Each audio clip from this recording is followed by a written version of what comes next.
Hello friends, in this video I'll discuss all the formulas and important points of the topic center of mass and collisions. तो centre of मास से start करते हैं। Point masses के लिए centre of मास का formula होता है position vector of centre of mass is equal to m1r1 plus m2r2 plus m3r3 and so on divided by total mass of all the particles. एक तरीके से ये पोजीशन वेक्टर्स का वेटेड मीन होता है। ठीक है, पोजीशन वेक्टर को फिर हम तीनों अलग कंपोनेंट्स में लिख सकते हैं। एक्स कोऑर्डिनेट हो जाएगा m1 x1 plus m2 x2 and so on divided by the total mass. y coordinate के लिए m1 y1 plus m2 y2 करेंगे और सिमिलरली z कोऑर्डिनेट के लिए हम m1 z1 plus m2 z2 up to all the particles divided by the total mass of the system of particles. तो ये है फॉर्मूला सेंटर ऑफ मास की position का। अगर इस इक्वेशन को दोनों तरफ डिफरेंशिएट कर देंगे टाइम के रिस्पेक्ट में तो velocity of centre of mass आ जाएगा m1 v1 plus m2 v2 for all the particles divided by the total mass of the system. Similarly इस इक्वेशन को डिफरेंशिएट करेंगे तो acceleration of centre of mass आ जाएगा, जो कि सिमिलर वे में यहाँ पे जितने भी वेलोसिटी के टर्म्स हैं वो डिफरेंशिएट होने के बाद एक्सेलरेशन की टर्म्स बन जाएंगी। हम एक और चीज कर सकते हैं, m1 से लेके mn ये जो total mass of the system है इसको लेफ्ट हैंड साइड ले जाते हैं तो यहां से mass into acceleration of centre of mass आ गया। कैपिटल M क्या है? Total mass of the system, सारे पॉइंट मासेस का सम। राइट हैंड साइड की जो टर्म्स है m1 mass of object 1 into acceleration of object 1, ये क्या है? Total force acting on object 1 plus total force acting on object 2 plus total force acting on object 3 and so on.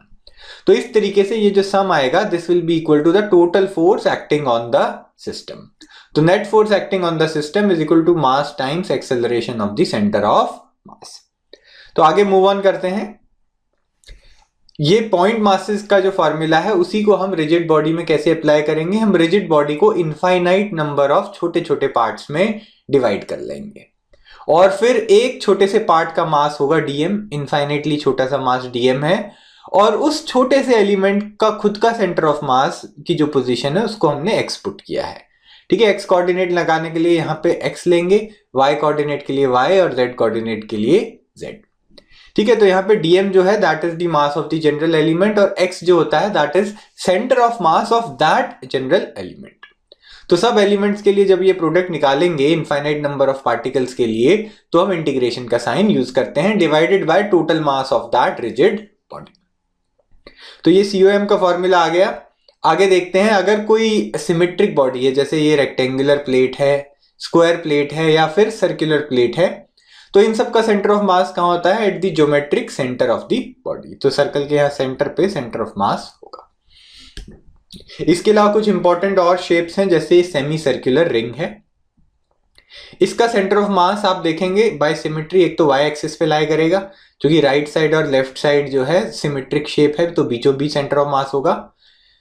y coordinate निकालने के लिए हमें calculation करनी पड़ेगी। आप इनफाइनाइट नंबर ऑफ छोटे छोटे एलिमेंट्स में डिवाइड कर सकते हैं, ये सब डेरिवेशंस काफी इंपॉर्टेंट होती हैं। सेंटर ऑफ मास का कोऑर्डिनेट आ जाएगा सर्कल के सेंटर से थोड़ा सा ऊपर और उसका कोऑर्डिनेट होता है 2r/π। तो सेमी सर्कुलर रिंग का सेंटर ऑफ मास हो गया 0,2r/π as per this axis system. Similarly semi circular plate में हम क्या करेंगे, हम infinite number of semi circular rings बना सकते हैं। वैसे देख सकते हैं यहाँ पे इनफाइनाइट नंबर ऑफ छोटी छोटी रिंग्स में मैं इस प्लेट को डिवाइड कर दूंगा और फिर उन सब के लिए हम रिजिड बॉडी वाला फॉर्मूला यूज करके इंटीग्रेशन करेंगे। तो यहां से हमारा आंसर आता है 0,4r/3π। ठीक है, तो यहाँ पे ये y एक्सिस के ऊपर ये जो डिस्टेंस है O से लेके CM तक का दिस डिस्टेंस इज 4r/3π। आगे मूव करते हैं। हॉलो हेमिस्फेयर का सेंटर ऑफ मास होगा आपके हेमिस्फेयर के सेंटर से r/2 डिस्टेंस ऊपर। इसमें कैलकुलेशन कैसे करेंगे? एलिमेंट्स हम जो लेते हैं वो रिंग्स काटते हैं। ठीक है, हॉलो आपका हेमिस्फेयर है तो सिर्फ सरफेस के ऊपर पार्टिकल्स हैं, हम इसको स्लाइस करके बहुत सारी रिंग्स में डिवाइड कर देंगे। सिमिलरली सॉलिड हेमिस्फेयर में कोऑर्डिनेट ऑफ सेंटर ऑफ मास आता है 3r/8 के ऊपर। ये जो लेंथ में हाईलाइट कर रहा हूं दिस इज 3r/8। इस केस में भी आप सर्कुलर डिस्क्स कट कर सकते हैं और उन सब इनफाइनाइट नंबर ऑफ डिस्क को हम इंटीग्रेट करेंगे। लास्ट में कोन का फॉर्मूला देखते हैं। अगर सर्कुलर कोन जो है सॉलिड है तो उसका सेंटर ऑफ मास होता है बेस से h/4 हाइट पे, और अगर हॉलो कोन है तो उसका सेंटर ऑफ मास आ जाएगा बेस से h/3 पे। सॉलिड सर्कुलर कोन का जो डेरिवेशन है वो काफी रिसेंटली जेईई मेन के पेपर में भी पूछा गया था। आगे चलते हैं, कंजर्वेशन ऑफ मोमेंटम की बात करते हैं, जो टॉपिक कोलिजन्स को हैंडल करने में हमें बहुत हेल्प करेगा। अगर किसी सिस्टम पे नेट एक्सटर्नल फोर्स जीरो है then the momentum of the system will remain constant. तो नेट एक्सटर्नल फोर्स क्या होती है? Mass into acceleration. एक्सेलरेशन क्या है? Rate of change of momentum. तो अगर नेट फोर्स जीरो है तो ऑब्जेक्ट सिस्टम का नेट एक्सेलरेशन जीरो हो जाएगा, जिसका मतलब है momentum of the system will remain constant. इसकी एप्लीकेशन कुछ बहुत टिपिकल प्रॉब्लम्स में की जाती है, जैसे एक्सप्लोजन ऑफ अ बॉम्ब। तो अगर एक बॉम्ब यहां पर रेस्ट पे है और सडनली एक्सप्लोड हो जाता है छोटे छोटे पार्ट्स में, तो आप नोट करेंगे कि बॉम्ब का एक्सप्लोजन इंटरनल फोर्सेस की वजह से होता है। बॉम्ब के ऊपर बाहर से कोई फोर्स नहीं लगाई जाती। तो जितने भी छोटे छोटे पार्ट्स हैं उन सब का जो टोटल मोमेंटम है वो इनिशियल के बराबर रहेगा। और शुरू में बॉम्ब कैसे रखा हुआ है? It was at rest. तो final momentum of the system will also be equal to zero. Two parts के लिए मैं आपको दिखाता हूं। जैसे मैं बॉम्ब को दो पार्ट्स में डिवाइड कर लेता हूं, m1 और m2। तो बिफोर एक्सप्लोजन मोमेंटम कितना है? जीरो। दोनों ही पार्ट्स रेस्ट पे हैं, एक साथ हैं। आफ्टर मोमेंटम एक पार्टिकल v1 वेलोसिटी से जाएगा तो दूसरे पार्टिकल की वेलोसिटी v2 होगी। अब चूंकि मोमेंटम फिर से सेम रहना चाहिए तो this will be equal to m1 v1 plus m2 v2। तो यहां से आप देख सकते हैं v2 की वैल्यू आ जाएगी minus m1 upon m2 into v1। आप देख रहे हैं माइनस का साइन है, क्योंकि टोटल मोमेंटम जीरो होना चाहिए। एक पार्टिकल अगर लेफ्ट की तरफ जा रहा है तो दूसरा पार्टिकल डेफिनेटली राइट की तरफ जाएगा। तो इस तरीके से बॉम्ब के एक्सप्लोजन के क्वेश्चंस आप सॉल्व कर सकते हैं। सेंटर ऑफ मास की जहां तक बात है, क्योंकि ओरिजिनल सेंटर ऑफ मास कहां पे था? रेस्ट पे था। अब सिस्टम के ऊपर कोई फोर्स तो लगी नहीं है, तो आपका जो सेंटर ऑफ मास है उसके लोकेशन और उसकी वेलोसिटी पे कोई असर नहीं पड़ेगा। F एक्सटर्नल जीरो है तो ACM जीरो हो जाएगा। इनिशियल वेलोसिटी सेंटर ऑफ मास की जीरो थी तो फाइनली भी वो जीरो ही रहेगी। तो एक पार्टिकल राइट में जाएगा, दूसरा पार्टिकल लेफ्ट में जाएगा, लेकिन किसी भी इंस्टेंट पे अगर आप सेंटर ऑफ मास की कैलकुलेशन करेंगे तो वो ओरिजिनल पोजीशन से मैच करेगी। इसी तरीके से एक और स्टैंडर्ड डिस्कशन होता है बोट का। मान लीजिए एक बोट जो है वो लेक में फ्लोट कर रही है और उसके ऊपर कुछ लोग बैठे हुए हैं, so that the total momentum of the system is zero. मतलब बोट भी रेस्ट पे है और उसके ऊपर जितने भी लोग बैठे हैं वो भी रेस्ट पे हैं। तो अगर बोट के ऊपर बैठे लोग मूव करने लग जाएं और अपनी पोजीशंस चेंज कर लें तो भी उनका मोशन किस वजह से होगा? मैन जो है वो बोट के ऊपर फोर्स लगाएगा and boat will exert an equal and opposite force on the man. यहां पर इनका जो मैन और बोट का सिस्टम है वहां पर कोई भी एक्सटर्नल फोर्स एक्ट नहीं कर रही, तो फिर से हम सिस्टम का मोमेंटम कंजर्व कर सकते हैं और जो सेंटर ऑफ मास की इनिशियल पोजीशन थी वही सेंटर ऑफ मास की फाइनल पोजीशन रहेगी। तो इस टाइप के जो न्यूमेरिकल्स हैं काफी स्टैंडर्ड न्यूमेरिकल्स होते हैं, आप प्लीज उनको प्रैक्टिस कर सकते हैं। इसके अलावा अगर बॉम्ब मूव कर रहा है तो भी एक्सप्लोजन जब होएगा तो कोई एक्सटर्नल फोर्स नहीं लगेगी। तो जिस वेलोसिटी से सेंटर ऑफ मास पहले मूव कर रहा था उसी वेलोसिटी से सेंटर ऑफ मास बाद में भी मूव करता रहेगा। और तो और हम कोलिजन एक्सप्लोजन से जस्ट पहले और जस्ट बाद में मोमेंटम कंजर्व कर सकते हैं। तो इस टाइप के भी टिपिकल प्रॉब्लम्स इस चैप्टर में मिलते हैं जो कि आप प्रैक्टिस कर लें। इसके अलावा man jumping from a cart, ये काफी स्टैंडर्ड प्रॉब्लम है। बुलेट और गन का सिस्टम में भी इसी तरीके से हम मोमेंटम कंजर्व करते हैं। क्लास 9th में भी आपने डिस्कस किया होगा ये सब। तो अगेन जब मैन कार्ट से जंप करता है तो मैन कार्ट के ऊपर फोर्स लगाता है और cart equal and opposite force man पे लगाती है। बट अगर इन दोनों को हम एक सिस्टम की तरह डिस्कस करेंगे तो बाहर से कोई भी फोर्स नहीं लगती है, तो सेंटर ऑफ मास का जो मोशन है that will remain the same before and after jumping. तो ये कुछ इंपॉर्टेंट डिस्कशंस थे जो कि कंजर्वेशन ऑफ मोमेंटम की प्रॉब्लम्स में काम आते हैं। आगे मूव ऑन करेंगे, कोलिजन्स की बात करते हैं। तो दो तरीके के कोलिजन्स होते हैं, हेड ऑन और ऑब्लिक कोलिजन। तो मैं यहाँ पे ऑब्लिक कोलिजन डिस्कस करूंगा और उसी का एक special case head on collision होता है। कैसे देखते हैं? ये दो ऑब्जेक्ट्स हैं, मास m1 और m2। ये जो मैंने सिनेरियो बनाया है this is just before the collision, ठीक है, मैंने इनके बीच में काफी बड़ा गैप रखा है ताकि मैं डायग्राम काफी डिटेल में आपको एक्सप्लेन कर सकूं। बाकी ये जो फोटो मैंने ली है, this is just before the collision. तो दोनों ऑब्जेक्ट्स जो हैं वो अलग अलग वेलोसिटी से मूव कर रहे हैं, उनकी लाइन ऑफ मोशन जो है वो आप देख सकते हैं अलग है। हम क्या करेंगे, दोनों ऑब्जेक्ट्स के सेंटर्स को ज्वाइन करने वाली लाइन ड्रॉ करेंगे, which is known as common normal, और इसको एक्स एक्सिस की तरह हम सेट कर लेंगे। हम एक एक्सिस कैसा डिफाइन करेंगे, along the line joining the centre of the two objects which are colliding. तो दूसरा एक्सिस हो जाएगा उसके परपेंडिकुलर, जिसको हम बोलते हैं कॉमन टेंजेंट। ठीक है, इन दोनों की टक्कर एक गिवन पॉइंट पे होने वाली है, उस पॉइंट पे हम टेंजेंट ड्रॉ करेंगे, that will be the common tangent, और उसके परपेंडिकुलर जो लाइन होगी वो दोनों के सेंटर से पास करेगी, which is the common normal. अब हम क्या करेंगे, इनिशियल वेलोसिटी के कंपोनेंट्स कर लेंगे along the common normal and the common tangent. अब इसके पीछे रीजन जो है वो मैं आपको बताता हूं। जो कोलिजन होगा उसके दौरान सिर्फ नॉर्मल इंपल्स एक्ट करती है। बेसिकली इंपल्स क्या होता है, force which is very large in magnitude and acts for a small interval of time.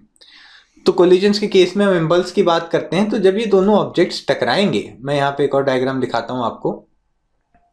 तो पॉइंट ऑफ कॉन्टैक्ट पे हमने जो टेंजेंट ड्रॉ किया है दैट इज द सरफेस, और नॉर्मल फोर्स जो लगेगी, ये वाला ऑब्जेक्ट जो है इसके ऊपर इस तरीके से फोर्स लगेगी, और ये जो दूसरा ऑब्जेक्ट है इस पे इस तरीके से फोर्स लगेगी, of course equal and opposite. तो आपने देखा दोनों ऑब्जेक्ट्स पे इंडिविजुअली जो फोर्स लग रही है वो कॉमन नॉर्मल के अलोंग है। तो मोशन का जो चेंज होगा, जहां फोर्स लगेगी एक्सेलरेशन भी वहीं होएगा, तो वेलोसिटी का चेंज कहां होएगा, only along the common normal. तो कॉमन टेंजेंट के अलोंग जो वेलोसिटी के कंपोनेंट हैं they will remain the same. तो u1 का जो कंपोनेंट कॉमन टेंजेंट के अलोंग था, ऑब्जेक्ट 2 का भी जो कंपोनेंट कॉमन टेंजेंट के अलोंग था, these components will remain the same even after the collision. Change क्या होएगा, velocities along the common normal. तो ये तो हम ऑब्लिक कोलिजन देख रहे हैं जहां पे लाइन ऑफ मोशन इनका अलग अलग था। हेड ऑन कोलिजन का मतलब होता है when the motion of the to object is directed along the common normal. तो हेड ऑन कोलिजन में वेलोसिटी का एक ही कंपोनेंट होता है, जिसका डिस्कशन मैं अभी करने वाला हूं। तो in any case head on collision में कॉमन टेंजेंट के अलोंग कोई कंपोनेंट होता ही नहीं है वेलोसिटी का, और ऑब्लिक कोलिजन में अगर कंपोनेंट होता भी है तो इट रिमेन्स द सेम। जब तक फ्रिक्शन अगर एक्ट नहीं कर रही है, हम फ्रिक्शन को अगर निग्लेक्ट करते हैं, तो कॉमन टेंजेंट के अलोंग वेलोसिटी का चेंज नहीं लेना है। कॉमन नॉर्मल के अलोंग अब ये सिस्टम है, जो भी फोर्सेस लग रही हैं वो ऑब्जेक्ट एक दूसरे के ऊपर लगा रहे हैं, तो एक्सटर्नल फोर्स जीरो है। तो कॉमन नॉर्मल के अलोंग हम मोमेंटम कंजर्व करेंगे। तो मोमेंटम की इक्वेशन यहां मैंने बना दी है, आप नोट करेंगे सिर्फ एक्स कंपोनेंट्स मैंने यहां पे लिए हैं जो कि कॉमन नॉर्मल के अलोंग है। Momentum of 1 initial plus momentum of 2 initial is equal to momentum of 1 final plus momentum of 2 final. आप ध्यान रखेंगे वेलोसिटीज जो है वो वेक्टर्स होती हैं, तो यहां पर ये जो वेलोसिटीज की वैल्यू आप पुट करेंगे एक्स एक्सिस के अलोंग, उसमें प्रॉपर साइन लेंगे। अगर दोनों ही राइट की तरफ है तो प्लस लेंगे, एक राइट की तरफ है एक लेफ्ट की तरफ है तो एक को प्लस और दूसरे को माइनस ले सकते हैं। साइन कन्वेंशन सेट करना ऑफ कोर्स आपको आता होगा। दूसरी इक्वेशन हम एनर्जी कंजर्वेशन के पॉइंट ऑफ व्यू से बनाते हैं, और उसके लिए हम यूज करते हैं कोएफिशिएंट ऑफ रेस्टिट्यूशन। तो कॉमन नॉर्मल के अलोंग हम एक और इक्वेशन बनाएंगे, v1 माइनस v2, v जो है फाइनल वेलोसिटी को डिनोट करता है, तो final velocity of 1 x axis के along minus final velocity of 2 x axis के अलोंग is equal to -2 into u1 minus u2। तो v1 minus v2 is equal to minus e into u1 minus u2 along the common normal. यहां पे ये जो e है this is known as the coefficient of restitution. ये होता है ratio velocity of separation और वेलोसिटी ऑफ अप्रोच का। तो यहां पर e की वैल्यू जो है वो टाइप ऑफ कोलिजन पर डिपेंड करती है। अगर इलास्टिक कोलिजन है यानी कि total kinetic energy of the system remains conserved, तो e की वैल्यू 1 लेंगे। अगर परफेक्टली इन इलास्टिक कोलिजन है यानी कि दोनों ऑब्जेक्ट स्टिक टुगेदर हो जाते हैं, तो e की वैल्यू 0 लेते हैं। और अगर इन इलास्टिक कोलिजन है जहां पर आपको एग्जैक्टली मालूम नहीं है, तो e की वैल्यू 0 से 1 के बीच में हो सकती है। वो जो भी वैल्यू होगी या तो क्वेश्चन में दी होती है या आपको पूछी जाती है। This is obtained experimentally. तो यहां पे हमने देखा है कॉमन टेंजेंट के अलोंग वेलोसिटी सेम रहेंगी, कॉमन नॉर्मल के अलॉन्ग हम मोमेंटम भी कंजर्व करेंगे और कोफिशिएंट ऑफ रेस्टिट्यूशन की इक्वेशन लगाएंगे। This concept is applicable for all type of collisions, चाहे वो हेड ऑन हो या ओब्लिक हो। आगे मूव ऑन करते हैं। Now we will see some typical questions जो आप रिवाइज कर सकते हैं इस चैप्टर से रिलेटेड। तो यहाँ पे डिराइव हमें करना है, सारे सेंटर ऑफ मास के जितने भी पॉइंट्स हैं उनको आप प्लीज डिराइव कर लीजिए जो मैंने फॉर्मूलाज आपको बताए हैं, जैसे semi circular ring, semi circular plate, hemisphere solid और हॉलो, और कोन सॉलिड और हॉलो। इस तरीके के आप क्वेश्चंस को रिवाइज कर लीजिए प्लीज। उसके अलावा centre of mass when a hole is cut in a plate, इस टाइप के भी स्टैंडर्ड क्वेश्चन सर बहुत कॉमनली जेई में आते हैं। इनफैक्ट मेरा जो जेई का पेपर था उसमें भी एक क्वेश्चन होल कट करने से आया था। उसमें सेंटर ऑफ मास नहीं, मोमेंट ऑफ इनर्शिया निकालनी थी, लेकिन अप्रोच सेम रहती है। हम उस प्लेट को प्लस और माइनस मास डेंसिटी से भर देते हैं और दो अलग अलग ऑब्जेक्ट्स मान के उसका एनालिसिस करते हैं। तो आप अपने असाइनमेंट्स में से ये जो टाइप ऑफ क्वेश्चन है इसको डेफिनेटली रिवाइज कीजिएगा। आगे centre of mass of a non uniform rod, ये भी काफी स्टैंडर्ड क्वेश्चन है। यूनिफॉर्म रॉड का सेंटर ऑफ मास तो रॉड के एकदम बीचों बीच होता है, लेकिन अगर रॉड की लीनियर मास डेंसिटी वेरी हो रही है तो हमें इंटीग्रेशन करके सेंटर ऑफ मास निकालना पड़ेगा। ये भी काफी कॉमनली जेई में पूछा जाता है। इसके अलावा एक्सप्लोजन ऑफ बॉम्ब और मूविंग ऑन अ बोट के क्वेश्चंस मैंने थोड़ी देर पहले आपसे डिस्कस किए थे, उससे रिलेटेड कुछ न्यूमेरिकल्स आप प्लीज प्रैक्टिस कीजिए। Head on collision based problems आप कर सकते हैं जो कि कंपैरेटिवली सिंपल होती हैं ऑब्लिक कोलिजन्स के मुकाबले। इसमें कुछ स्टैंडर्ड केसेस होते हैं वो आप रिवाइज कर लीजिए, जैसे अगर आइडेंटिकल बॉल्स का हेड ऑन कोलिजन हो रहा है और कोलिजन इलास्टिक है तो उनकी वेलोसिटीज इंटरचेंज हो जाती हैं। उसके अलावा ऑब्लिक कोलिजन्स पे भी आप कुछ क्वेश्चंस प्रैक्टिस कर सकते हैं। और फाइनली अगर बॉल जो है एक फ्लोर के साथ स्ट्राइक करती है तो उस टाइप ऑफ कोलिजन को भी आप सॉल्व कीजिएगा।